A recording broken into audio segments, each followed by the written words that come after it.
السلام علیکم ناظرین، آپ دیکھتے ہیں ہم لوگوں کے مسائل پہ بات کرتے ہیں اور ان کی آواز کو آپ لوگوں تک پہنچاتے ہیں۔ یہ بہن کافی پریشان حالت میں ہمارے پاس آئیں، تو آئیے ان کے جو بھی معاملات زندگی ہیں وہ آپ لوگوں تک پہنچاتے ہیں۔ السلام علیکم۔ وعلیکم السلام۔ اچھا بہن، مجھے یہ بتائیے گا زندگی کے کیا مسئلے، کیا پریشانیاں ہیں جن کی وجہ سے آپ پریشان ہیں؟ میں ایک امیر خاندان کی لڑکی تھی۔ میں جس لڑکے کو پسند کرتی تھی وہ ایک نارمل فیملی سے تھا۔ اس کے پاس میری کافی تصویر تھی، لیکن مجھے اس پہ ٹرسٹ تھا، اس لیے اس کے پاس گئی۔ لیکن اس نے میرے والدین سے میرا رشتہ مانگا، لیکن میرے والدین نے انکار کر دیا۔ اس نے انا میں آ کر میری پکس اپلوڈ کر دی۔ میری فیملی نے دیکھی، میرے خاندان نے دیکھی، عزت کا تماشا بنا۔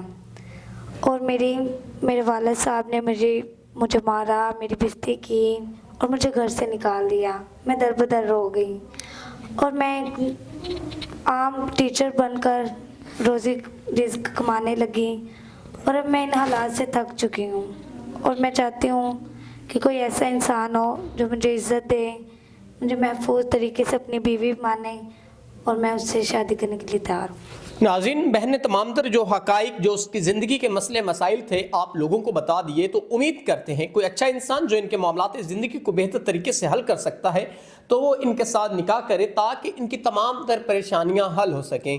تو اسی کے ساتھ اپنے میزبان نواب احمد کو دیں اجازت۔ خدا حافظ۔